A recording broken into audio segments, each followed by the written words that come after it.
Viewers, welcome to ചിൻസ. Bigg Boss Malayalam season 6 unofficial voting ഡീറ്റെയിൽസുമായിട്ടാണ് ഞാൻ നിങ്ങളുടെ മുമ്പിൽ ഇപ്പോൾ എത്തിയിരിക്കുന്നത്. എല്ലാ ദിവസവും 4 വീഡിയോസ് വീതമാണ് ഞാൻ ചെയ്യുന്നത്. രാവിലെ 7 മണിക്ക്, ഉച്ചയ്ക്ക് 12 മണിക്ക്, വൈകുന്നേരം 5 മണിക്ക്, രാത്രി 10 മണിക്ക്. ഇതിൽ നിന്നും അപ് ടു ഡേറ്റ് ആയിട്ടുള്ള വോട്ടിംഗ് ഡീറ്റെയിൽസ് നിങ്ങൾക്ക് അറിയാൻ സാധിക്കും. ആദ്യത്തെ ആഴ്ചയിൽ നോമിനേഷനിൽ വന്നിരിക്കുന്നവർ രതീഷ്, സിജോ, ജിൻഡോ, ശരണ്യ, ആൻസിബ, നോറ, റോക്കി, സുരേഷ് എന്നീ 8 പേരാണ് ഇപ്പോൾ നോമിനേഷനിൽ എത്തി നിൽക്കുന്നത്. ഇവർക്ക് ലഭിച്ചിരിക്കുന്ന ഇൻഡിവിജ്വൽ വോട്ടുകൾ എത്രയൊക്കെയാണെന്ന് നമുക്ക് ഇപ്പോൾ നോക്കാം.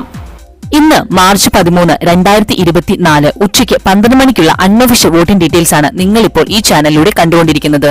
ഒന്നാം സ്ഥാനം നിലനിർത്തുന്നത് സിജോ തന്നെയാണ്. 29,232 വോട്ടുകൾ ലഭിച്ചിരിക്കുന്നു. രണ്ടാം സ്ഥാനത്ത് നിലനിൽക്കുന്നത് രതീഷാണ്. 21,714 വോട്ടുകളാണ് ഇതുവരെ ലഭിച്ചിരിക്കുന്നത്. മൂന്നാം സ്ഥാനത്ത് നിലനിൽക്കുന്നത് ജിൻഡോ ആണ്. 17,934 വോട്ടുകൾ. നാലാം സ്ഥാനം കരസ്ഥമാക്കിയിരിക്കുന്നത് ആൻസിബയാണ്. 15,120 വോട്ടുകളാണ് ലഭിച്ചിരിക്കുന്നത്. അഞ്ചാം സ്ഥാനത്തുള്ളത് ശരണ്യാണ്. 14,700 വോട്ടുകളാണ് ഇതുവരെ ലഭിച്ചിരിക്കുന്നത്. ആറാം സ്ഥാനം നിലനിർത്തുന്നത് നോറയാണ്. 11,130 വോട്ടുകളാണ് ഇതുവരെ ലഭിച്ചിരിക്കുന്നത്. ഏഴാം സ്ഥാനത്ത് നിലനിൽക്കുന്നത് റോക്കിയാണ്. 8,358 വോട്ടുകളാണ് ഇതുവരെ ലഭിച്ചിരിക്കുന്നത്. എട്ടാം സ്ഥാനത്തുള്ളത് സുരേഷാണ്. 8,232 വോട്ടുകളാണ് ഇതുവരെ ലഭിച്ചിരിക്കുന്നത്.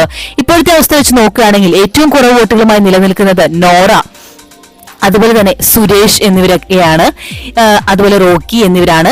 ഇവർ മൂവരിൽ ഒന്നോ 2 പേർ പോകാൻ സാധ്യതയില്ല. കാരണം ആദ്യത്തെ എവിക്ഷൻ ആയതുകൊണ്ട് തന്നെ ഒരാൾ പോകാനാണ് സാധ്യത കാണുന്നത്. സുരേഷിനാണ് ഏറ്റവും കൂടുതൽ എവിക്ഷൻ സാധ്യത നിലനിൽക്കുന്ന ഒരു വ്യക്തി എന്ന് പറയുന്നത്. പുള്ളിക്കാരനും വീട്ടിലേക്ക് പോകണം എന്ന് പറഞ്ഞൊരു കോൺസെപ്റ്റിൽ നിൽക്കുകയാണ്. നമുക്ക് എന്തായാലും കണ്ടറിയാം ഈ ആഴ്ച ആരാണ് പുറത്തു പോകുന്നതെന്ന്. ഇന്നത്തെ വീഡിയോ എല്ലാവർക്കും ഇഷ്ടമായെന്ന് വിചാരിക്കുന്നു. മറ്റൊരു വീഡിയോയുമായി വീണ്ടും കാണാം. Thanks for watching and keep on watching. Take care. Bye bye.